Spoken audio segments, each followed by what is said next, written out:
সাধ্যের মধ্যে থেকে মেগা প্রকল্প নিয়ে কাজ করা উচিত বলে মন্তব্য করেছেন ইনভেস্টমেন্ট কর্পোরেশন অব বাংলাদেশ আইসিবির চেয়ারম্যান অধ্যাপক আবু আহমেদ। শনিবার এফডিসিতে ডিবেট ফর ডেমোক্রেসির আয়োজনে বিপর্যস্ত অর্থনীতিকে পুনরুদ্ধারে এবারের বাজেট শীর্ষক ছায়া সংসদে তিনি এই মন্তব্য করেন।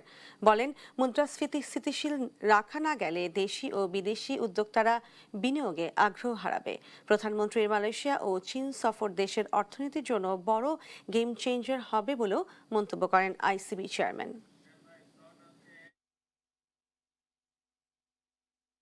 আমি মেগা প্রজেক্টের বিরুদ্ধে না, বাট আমাদের সাধ্যের মধ্যে থেকেই আমাদেরকে মেগা প্রজেক্ট ফাইন্যান্স করতে হবে।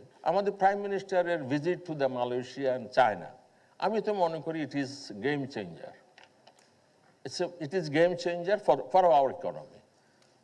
আমি খুবই আশাবাদী এই জন্য যে ইকোনমিতে একটা বড় রকমের ইকোনমিক হতে থাকে অ্যাক্টিভিটিস, সেই ইকোনমিতে অন্যরাও এগিয়ে আসে। যদি অভ্যন্তরীণ আয়ের সাথে ব্যয়ের সামঞ্জস্য রাখা না যায়, তাহলে কিন্তু আমাদের বাংলাদেশ কিন্তু ঋণের জালে আবারও আটকে যেতে পারে। তবে বড় বাজেট দিলে কিন্তু বাজেট বাস্তবায়ন হবে না। আমাদেরকে সুশাসন, জবাবদিহিতা, দুর্নীতিমুক্ত করতে না পারলে আমরা সে বাজেট বাস্তবায়ন করতে আমরা পারবো না।